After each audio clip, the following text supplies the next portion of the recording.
On Tech News Today, Microsoft buys Minecraft. Plus, Apple's new Apple Pay and HealthKit puts the company into uncharted territory as a bank and healthcare device maker, and it could be regulated accordingly. And Google officially rolls out its Android One platform. All that and much more coming up right now. This is Twit. Bandwidth for Tech News Today is provided by CashFly at CACHEFLY.com.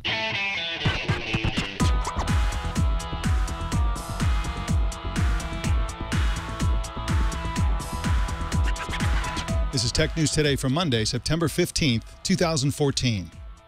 This episode is brought to you by Gazelle, the fast and simple way to sell your used gadgets. Find out what your used iPhone, iPad, and other products are worth at Gazelle.com. And by Squarespace, the all-in-one platform that makes it fast and easy to create your own professional website or online portfolio. For a free 2-week trial and 10% off, go to squarespace.com and use the offer code TNT. Tech News Today is the show where we talk about the tech news with the journalists who report it. Welcome to the show. I'm Mike Elgan, and I'm not Jason Howell. Jason Howell is the guy over there. That's me. Yeah, I'm the guy over here. How you doing, Pushing Jason? buttons. I'm doing good. How was your weekend? Good weekend. Yeah. Productive. You know, I was alone with the kids, so it was a little harrowing at times, but it was all good. Nice. Fun. Always fun. Yeah, you've got pretty young kids, so that's really fun. That's it can be a challenge, but hey, swimming pools solve all problems, Oh, I know. so. Right. Just throw them in the pool. Yep. Yeah, that's pretty much my my mother's philosophy. She was actually a lifeguard when I was a kid, and I've spent, my whole day like in the pool. That was really awesome. And we also have Lindsey Turrentine because it's Monday. Welcome, Lindsey Turrentine. Good morning. And how was your weekend? It was really nice. It was warm and full of soccer games. So there you go. Oh, nice. Everybody was being very physical except me. I spent the weekend doing something. I don't know what I was doing. Yeah, lazy, sitting around, living off the side. Hosting Twit. Hosting Twit. Whatever. Yep. That's a desk job. So anyway, No big deal. Yeah, no big deal. Let's jump into this. Speaking of sentient activity, we have a news about a video game. As rumored, Microsoft today agreed to buy Mojang, the company that makes Minecraft. The price is $2.5 billion. The company founders won't be staying with Microsoft, though. They're going to go off and build something else. Max Jedeur-Palmgren wrote about the Mojang acquisition for Forbes and joins us now. Welcome to you, Max. Hi, how's it going? It's going great. How did I do with your name? Oh, excellent. I'm actually surprised by it. I'm surprised you're telling me that. So what's Microsoft going to do with Minecraft? Well, I guess we'll have to see. I mean, one thing for sure, they are getting a super dedicated audience with Minecraft and already a big money-making machine in Mojang. So yeah, we'll see. I noticed you pronounced it Mojang and I pronounced it Mojang. I was trying to be Swedish.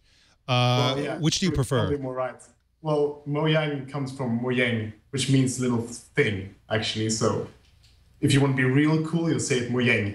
Well, that's what I want to be. So all right. I'll go ahead and do that. Now, why are the founders leaving? It seems like a cushy job at Microsoft might be a sweet deal, but they're all leaving. No, they're leaving exactly the same reason why they sold. I think the only reason they sold is it's not about the money. They're just tired of it.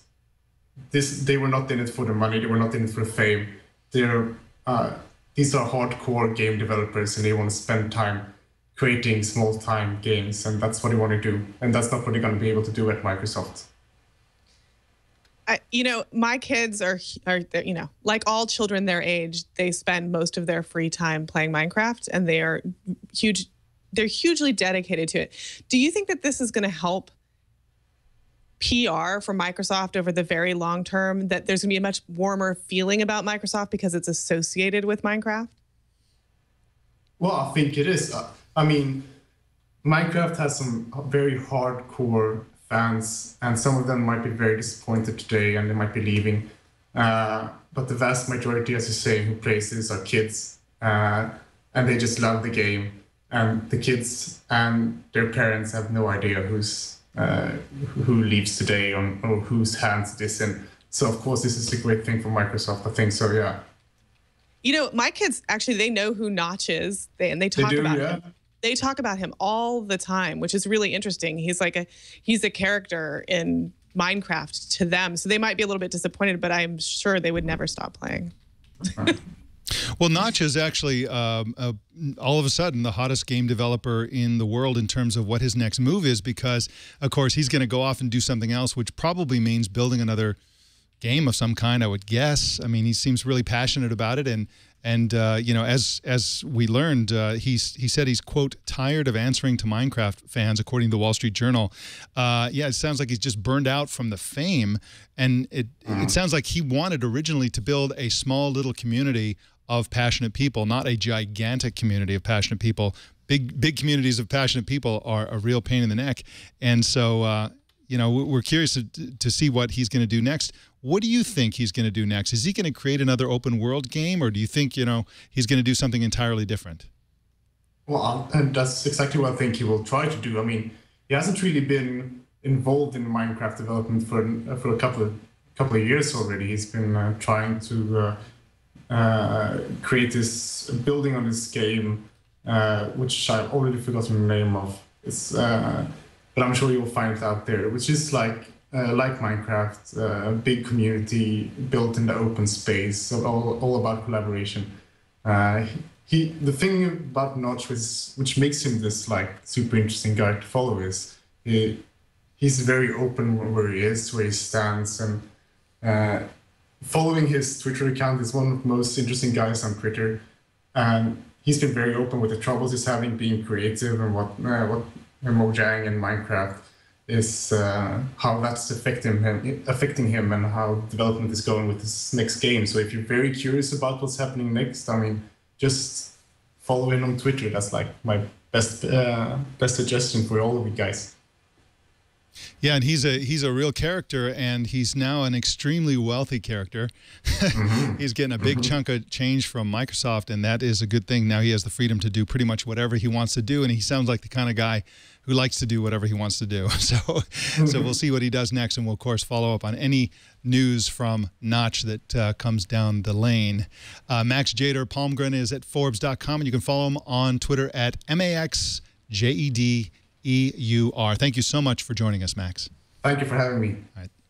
In just a sec, we've got a couple of news stories coming out of Apple, little follow-ups from last week. But first, I want to tell you about Gazelle. Gazelle wants to buy your used iPhone.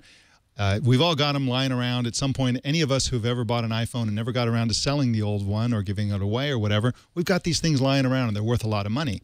And you can find out exactly how much money they're worth by going to Gazelle.com. That's GAZELLE.com. Find the iPhone that you possess in your drawer, in your garage, whatever, and indicate its condition, and they'll give you a number. That number is the number of dollars that Gazelle will give you for that device. You know, dealing with an old device is usually, or at least it used to be, a big hassle. You got to find a recycling center, whatever it is you're going to do with it, or sell it yourself. That's the old way to do it.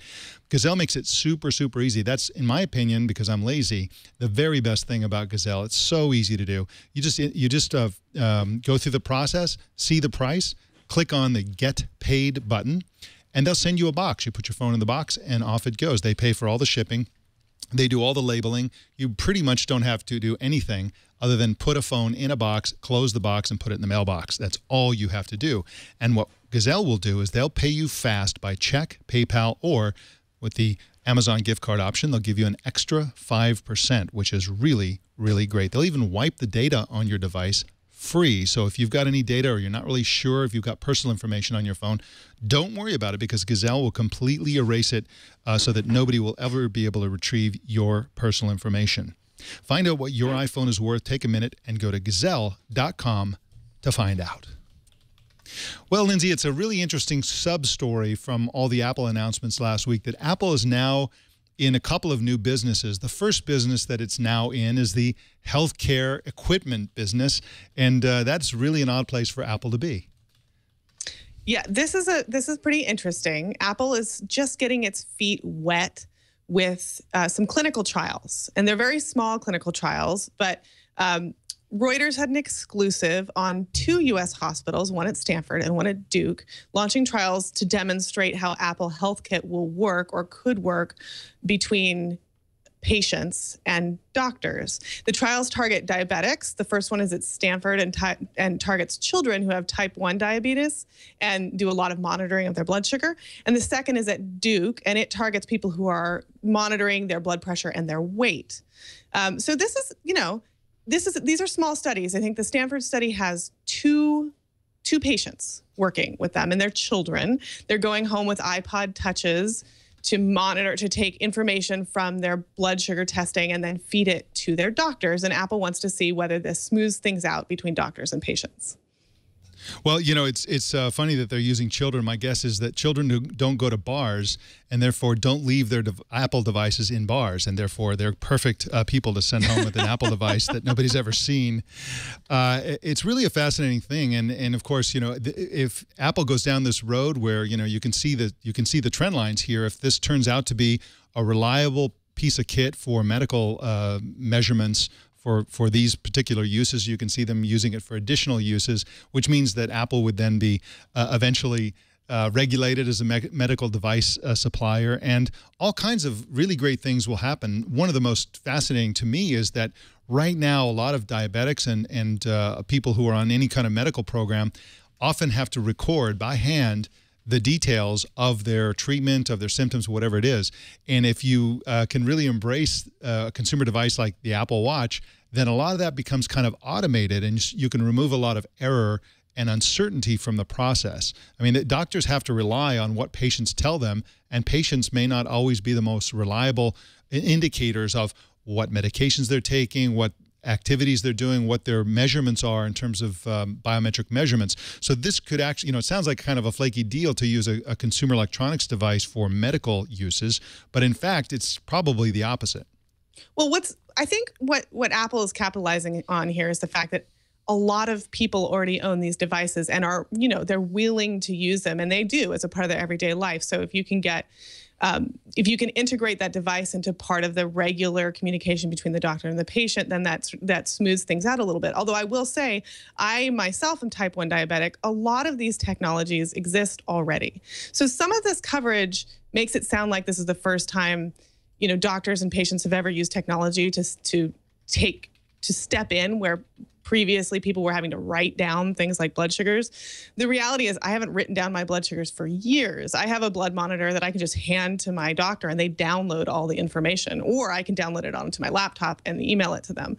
So I think what getting Apple into the picture will do is make it even more seamless. The reality is I usually don't email it to my doctor. What I do is just hand them to the device when I go to the doctor's office. What they're hoping to do is get that communication to be even faster, so that, for instance, the blood monitor or even an embedded, I think one of the device manufacturers they're talking to makes a monitor that goes under the skin and feeds information to, say, I don't know, maybe it could feed information to an iPhone, that software and the HealthKit software is actually feeding that in a live feed to the doctor so that the doctor can be alerted if something's going awry before something dangerous happens, which is especially important for kids who may be separated from their parents and maybe not able to catch it themselves. Yeah, of course, one of the concerns for regulators and hospitals and others, of course, is the fact that is that we can, Apple's in the position to actually get all kinds of data, not just the health data.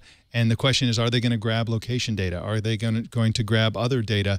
Are they going to grab, this is a ridiculous example, but are they going to look at, your purchases through Apple Pay and see that you're buying donuts if you're a diabetic, something like that? I mean, there's all kinds of things they could do theoretically, or that third-party apps could do.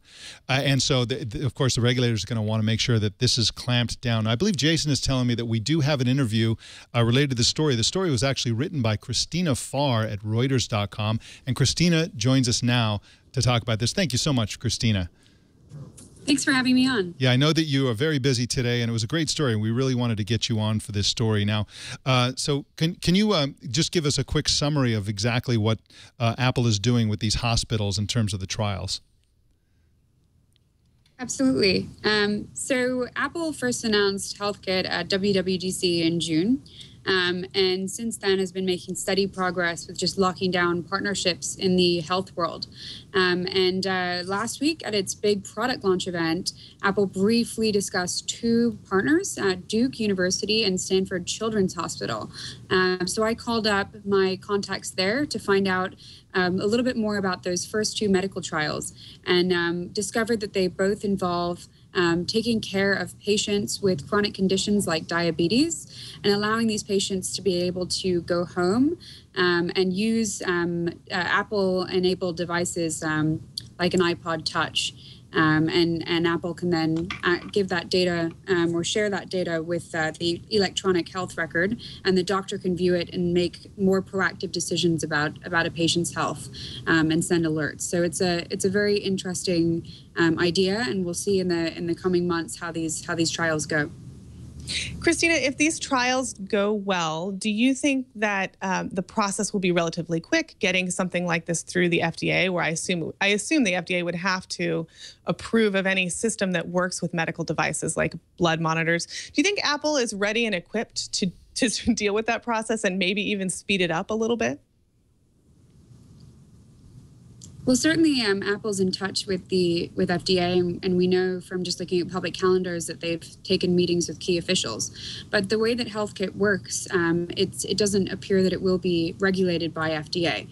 The devices, the medical devices that would track a patient's blood sugar or potentially blood pressure and other metrics, they are FDA approved and will build integrations with Apple's HealthKit. HealthKit is merely a repository of that data where it can be viewed in connection with other types of data that might be relevant for a physician to get a more holistic picture of a patient's health beyond just one data stream. So that's the goal for HealthKit. It sort of sits in between various types of data and can be pulled together in one place, and from there doctors can view it to make clinical decisions.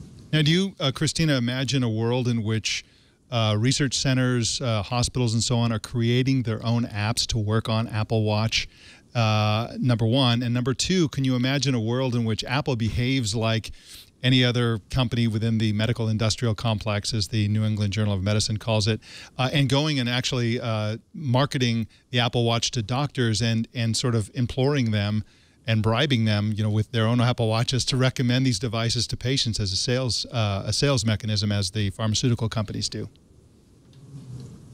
Great question. I had another piece a week ago where we sort of explored the health use cases for the Apple Watch, and I spoke to doctors just to gauge their opinion on whether or not they would buy up this device. I think for now it's a little bit early to say, as we're still learning more and more about the sort of potential implications for the watch on the medical side. I think, though, it could be used by doctors in the future, especially versions 2 and 3 and 4, which no doubt will have many more medical use cases and be able to track metrics beyond just heart rate and a patient's steps. So we'll see. I do think that Apple sees this watch as potentially being, both a consumer device as well as, in the future, potentially even an FDA-approved mobile medical device. But that remains to be seen. As for Apple sort of moving, go ahead. Sorry. I was just going to say, I find the monitoring part of this to be very interesting. I actually think that it's going to be a very long time until these devices can do sort of the futuristic stuff that we talk about, like blood sugar monitoring, because it's a very difficult problem to solve. Currently, any sort of skin-based sensors have to go under the skin, and they can't actually monitor blood. They have to monitor the fluid between your cells. It's very complicated. I think it will be many, many years before something like a watch can do that. But what I'm wondering is if a watch could be a great alert system for a doctor, right? A way to sort of get an intercept and say there's something wrong with someone else, or could that be sort of overwhelming to them? Well, when Apple announced the watch, they also announced WatchKit, which is the API. So developers can use that to build their own applications that sit on top of the watch. So I've already been talking to developers who, for instance, a company that specializes in medication adherence, and they send alerts to patients when they need to take their drugs.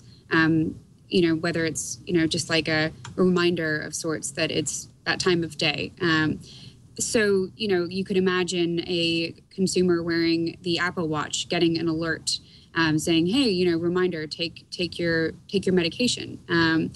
I think that's very plausible in the first version of the watch. As for, the watch having sensors that could potentially do this tracking on their own, like you say, that is a number of years off. One of the key areas that a lot of kind of medical firms are exploring now is the potential for non-invasive and continuous glucose monitoring. But that is still the holy grail, and we are a number of years away. So for now, I think it's going to be the WatchKit API that other developers will use to be able to build more sophisticated monitoring tools. Well, I just hope that the combined price of an iPhone 6 Plus and the Apple Watch together don't give people heart attacks. It's going to add up to quite a big amount. And hope everybody who needs to use this sort of thing can afford the Apple Watch itself. Christina Farr writes at Reuters.com, and you can follow her on Twitter at Chrissy Farr with 2 R's at the end. I want to thank you for taking the time today, Christina. I really appreciate it. Thank you. All right. Well, Apple last week, of course, announced Apple Pay, a mobile payment system that will enable iPhone and Apple Watch users to buy stuff using their Apple hardware. But a new report published by The Hill says Apple might soon find itself being regulated like a financial institution. Julian Hattem is a reporter for The Hill and joins us now. Welcome, Julian. Hey, thanks so much for having me. Glad you're here again. Now, why do you believe Apple might be regulated in this way? Well, partly that's what some of these regulators have said. After the Apple Pay announcement last week, there's a realization that now this is a company that is not just letting you access the internet and read your email and call people, it's also letting you spend money. And there are agencies like the Consumer Financial Protection Bureau, which was a new bureau set up after the Dodd-Frank Act, after the financial crisis. And it said essentially that all of its existing rules on credit cards, Visa, MasterCard, on any other money transmitters also apply now to mobile technology, mobile payment companies in general. So not just Apple Pay, but also Google Wallet and the Starbucks gift card, pretty much anything where you can use your phone to make a payment. And that includes like a lot of things potentially. As you mentioned, privacy is a big deal. If you're spending $500 at Dunkin' Donuts or whatever, MasterCard, there are legal limits about what MasterCard can do with that information. And there's also now legal limits about what Apple can do with that information. And so for a company that has not had to deal with some of these regulators, it is they're going to get some new looks, and I'm sure their lobbyists and their lawyers are meeting with people to talk about what's going on here. So in these cases, even though Apple is not actually a bank and won't be storing any money, what will these regulators be looking for? What do you think that they'll be trying to prevent from happening? What kinds of things could go wrong with Apple handling financial information? So one of the big things that the CFPB, the Consumer Financial Protection Bureau, has been big on is transparency and disclosure and making sure that people know essentially what they're getting themselves into. This was an agency that's done a lot of work with mortgages and student loans and stuff like that.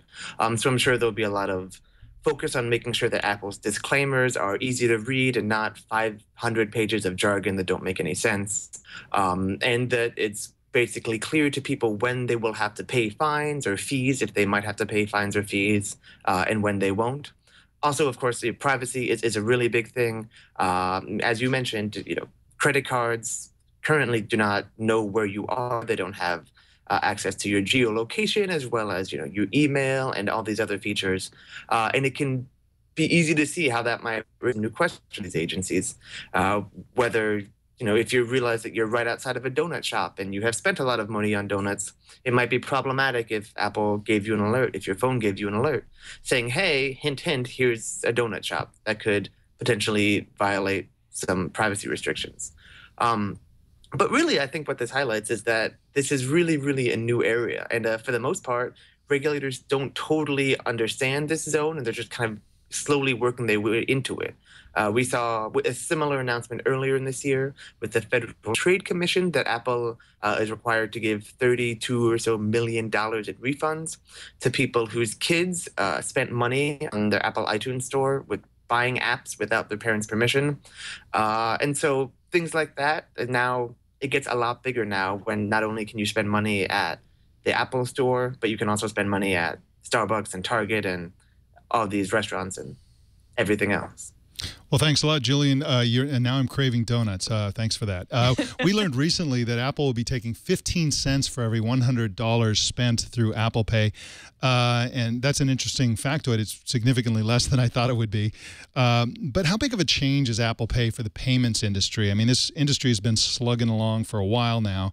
What do the banks and credit unions think about all this? I mean, this is a really huge deal. There have been similar technologies before, but when Apple does it, as we saw with the iPod, with the iPhone, it's a whole different ballgame.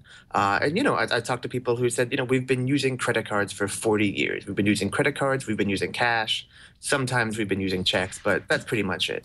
Now there's this whole new technology that's really burst onto the scene, and potentially could change the way everybody buys anything. That's what Tim Cook has said, that no one will ever buy anything the same way. This will be the replacement for your wallet. That's, could be a really big deal. Companies are still trying to get a handle on what this means. And it's kind of a wonky issue, but this has been an issue of a lot of lobbying battles here in Washington. Banks and credit card companies went through a huge fight a couple years ago over the tiny fees that happen every time you spend your credit card. And it seems like a small thing, but there's millions and billions of dollars at stake in these fights and these battles. And it's unclear exactly how Apple is working with these companies. They obviously have buy-in from a lot of the big banks as well as retailers. So we can assume that they're supportive in some respect. But yeah, this is really just kind of, really coming in and changing up the market in a way that we're only at the beginning stages now, and I think it's going to be a process that goes on for a number of years. Yeah, specifically Visa, MasterCard, and American Express are on board, as is Whole Foods, Macy's, and Disney. Those are the 6 companies that you mentioned in your article. It was a great piece. I really enjoyed reading it. It was good stuff. Julian Hattem is at thehill.com, and you can follow him on Twitter at JMHattem. That's Hattem. Thank you so much for joining us, Julian Hattem. Thanks for having me. All right. Well, Lindsey, we heard about the Android One launch at Google I/O, and then they launched it for real this morning in India. Tell us about it. Very early morning hours, U.S. time, this rolled out in India. And this is the first step in the Android One project, which Google's using this project to try to get Google devices into the hands of the next 5 billion customers. Right now in India, only 10% of users, and it's a very large population, has a smartphone. So this is a huge opportunity for Google. And to do this, they're working on stock Android rolling into sub $100 devices. They're working with Indian carriers and 3 major Indian manufacturers, and they rolled out 3 new phones this morning. And these are super, super cheap. And as you said, they're designed not to replace other cheap smartphones as much as they are designed to replace feature phones that, sort of upgrade people. It's also an attempt, I believe, to ultimately get people who are currently on sort of non-Google versions of Android, the kind that don't have access to a Play Store, that don't have access to Google services, and get them on board with the whole Google program so that to a certain extent Google can monetize those users and also gain some control over that ecosystem, because a lot of the implementations of Android in the third world, in the emerging markets, kind of give Android a bad name because they're so poorly implemented and the performance is so bad. I saw a lot of those in Africa when I was traveling there. That just people just didn't have a good experience with Android because they were on some unauthorized, no name, no brand sort of Chinese knockoff device, and it wasn't a good experience. Do you think this is going to help them succeed against the feature phones? I mean, it's a step up from the feature phone crowd, isn't it? Yeah, I think it all depends on price ultimately. If there are other cheaper phones that still come in at $50, then it won't work. But I think it stands a very good chance of working. And I think that Google has been very smart and learned from what it watched happen in China. Forked Android invaded the Chinese market. And so now there are a lot of big and small manufacturers doing it the right way and doing it the wrong way, but not necessarily doing it the Google way. And Google wants to make sure that anybody who owns one of their devices is using all of Google's ecosystem, like you said. So it wants to, if it gets in early, I think Google knows that it will be able to get people hooked on those services without wanting that extra layer of software or service provided by another carrier or manufacturer. There's also, it's difficult though, I will say, because I know that in certain markets like Indonesia, which is one of the markets slated to get these phones by the end of the year, the end of 2015, I believe, the rate of change in just the language itself in Indonesia is incredibly fast. So we have to think that Google has a lot of people on the ground in those local regions working on things like making sure that the language used in the operating system is accessible to everyone, because there's just so much diversity in that market.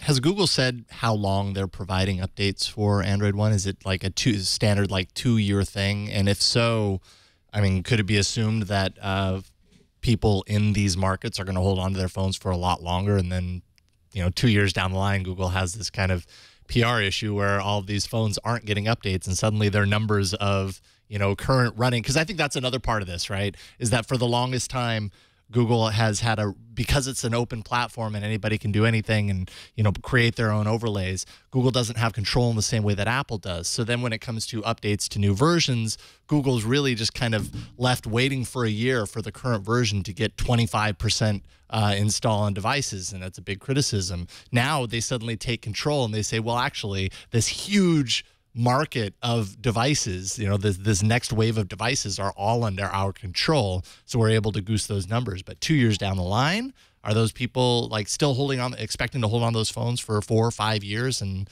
suddenly that bites Google in the butt later? I don't know. I think it's a really good question, but I assume, and this is just an assumption, that because these must be stock Android, Google, it's a little bit easier for Google to update the phones for a long time. Yeah, that's what I'm hoping.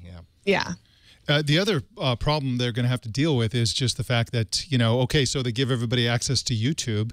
Now the users have to pay for the bandwidth that they're using. And oftentimes in these same markets that they're going after, they're paying, sort of little by little. They pay for every little bit that they use. And, of course, Facebook has something called the Free Zone and also the Internet.org to sort of subsidize the use of wireless connectivity. And Google itself has something called Free Zone, which is in the Philippines, Indonesia, and South Africa and elsewhere. And they're going to need to expand this if they really want to get Android out there. The whole point of Android One and Android is Google services, and Google services gobble up data, so on one's data plans. And so they're going to have to deal with the data plan part of it in addition to just having free phones, otherwise, or cheap phones. Otherwise, this isn't really going to fly. Yeah, they have a few things to address that, it sounds like. 200 megs of apps downloaded from Google Play won't count against the data plan. The YouTube app there has been tweaked so that it has an offline mode, which actually everybody would love to have an offline mode for YouTube. Yeah, I know. For videos that you watch, repeatedly or whatever, it'll store it on, so you only really have to download it once. Their market gets that, and I don't know if other markets are getting that right now. I think Facebook is actually doing a lot to pioneer that with the pre-cached video. And I kind of assume that Google's learning from what Facebook is doing and taking advantage of that, this idea that we've already cached some videos, so, you can, there are some problems with that. But if Wi-Fi infrastructure gets strong enough, which it's not across all of those regions, that could be helpful too. Yeah, absolutely. And they'll also have to do something that, like what Facebook is doing with like changing the ads depending on the connection. So serving up text ads for some people and video ads for other people. I think all the companies are going to have to do something like that. Anybody who provides ads, serves up ads in different emerging markets. Otherwise, they're just going to gobble up resources on ads, and that'll be the end of it. Well, in just a second, we got a bunch of follow-ups from last week's Apple and other coverage. But first, I want to tell you about Squarespace. Squarespace is an awesome place for you to build your own website, and you should build your own website because it is fun and it's beautiful, and most of all, it is super easy. You'll be shocked at how easy it is to create a Squarespace a website. Just go and choose a template. You start with one of their beautiful templates, beautifully designed. I mean, these are really nice. You can use a logo creator tool to create your own logo. If you don't want a logo, you can do your own images, put in your own typefaces if you want, or accept the typefaces that came with the design. You can change the size, add pages, get rid of pages.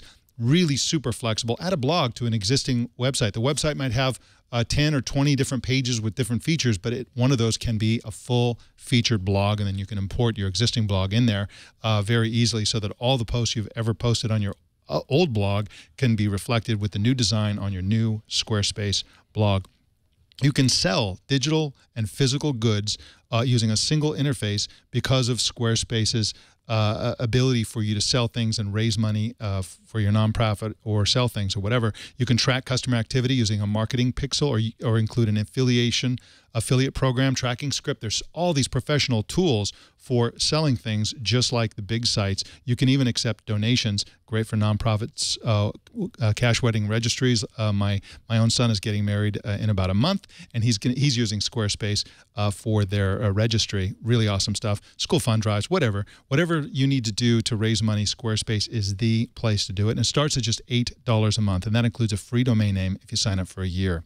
Squarespace, of course, also takes care of the hosting, and they are top-notch at hosting. There is no better hosting out there. So don't wait. Start your free 2-week trial with no credit card required and start building your website today. When you decide to sign up for Squarespace, make sure you use the offer code TNT to get 10% off, and we thank Squarespace for their support of Tech News Today. We reported on the new Motorola products a couple weeks ago, and now we've learned that the new Moto X phone and the new Moto Hint earpiece, the little sort of like thing from the movie Her, both came available for pre-order tomorrow morning at 9 a.m. Pacific, so you can order those on pre-order and then do it in time to watch Tech News Today at 10 a.m. Pacific tomorrow. And the ongoing saga of Amazon's war with Hachette, the Hachette publishing company, gets a new chapter. If you recall, Amazon was accused of turning the screws on Hachette by dropping some of the publisher's books from the Amazon.com site in order to force the company to accept Amazon's negotiation terms. Now Hachette writers and their supporters have written a letter directly to the Amazon board, and they are turning some screws of their own. In that letter, they wrote, quote, "Efforts to impede or block the sale of books have a long and ugly history. Do you personally want to be associated with this?" Unquote. Well, we have a few follow-ups from our Apple coverage from last week, starting with the Apple Watch. Tim Cook revealed a small detail about the Apple Watch, namely that it'll be able to play music and podcasts without a Bluetooth-connected phone. That means fitness fans can leave the phone behind while they go off running somewhere. And it's nice to hear that the 2015 Apple Watch will be at least as capable as the 2010 iPod Nano. Well, despite the pre-order glitches we reported, Apple claims to have sold more than 4 million iPhone 6 and iPhone 6 Plus handsets in the first 24 hours of sales. That's double the number sold in the first 24 hours of iPhone 5 sales. And if you didn't get an iPhone 6 and can't wait the 3 to 4 weeks that they're now back ordered, you'll be thrilled to know that you can now buy one on eBay. The going price is in the $3,000 to $4,000 range, unlocked, according to CNET. And as we reported last week, the iPhone 6 is so thin there isn't enough room for the camera optics, which stick out of the phone. Apple hides that fact, however, in its marketing photography. Silhouettes of the phone show the protuberance photoshopped out. Apple is such a perfectionist that even its own products aren't perfect enough. Wow, amazing. Well, our TNT fan of the day is Glenn Wilson in Scotland, who posted this picture on Twitter. He says that he watched the show recently on a flight to Washington, D.C. Look at that. Doesn't that look luxurious? It's good. It's like some serious business class right there. Yeah, that's a nice flight. Yeah. Is it a fisheye lens? It must be. Yeah. I love the fact that they've got this big, I guess, is that a removable like tablet that he took from the seat rest in front of him and put it on? It might just be his tablet. Or it might be his tablet. He's ignoring the one provided by the airline. Those look whole up there. Yeah. So yeah. That's our kind of audience member. I don't need your fancy business class screen. I got my own. No, but you know what's missing? TNT up there, TNT over there. There's plenty of screens here that aren't showing TNT. Come on, folks. Well, we've got our work cut out for us. We're gonna get this show on every single screen in the air. Well, how do you watch or listen to TNT? Just take a picture of your setup and post it on Google+, Twitter, or Facebook, and use the hashtag HowDoYouWatchTNT, and we'll find it. That's the Tech News Today. Lindsey Turrentine, thank you so much for being our co-anchor again today and every Monday. You're welcome. It was fun as usual. So glad to have you on. We'll see you next Monday. Well, you can subscribe to Tech News Today on Stitcher, iTunes, YouTube, Feedly, Yahoo, RSS, and many other options. Choose your favorite at twit.tv/TNT. Follow us on Twitter at Tech News Today TV, and please send us your thoughts and opinions and ideas. Send email to TNT@twit.tv or leave voicemail by calling 260-TNT-SHOW. And don't miss our evening newscast, Tech News Tonight at 4 p.m. Pacific tonight and every weeknight right here on the Twit Network. My name is Mike Elgan. Thanks for tuning in. We'll see you tomorrow.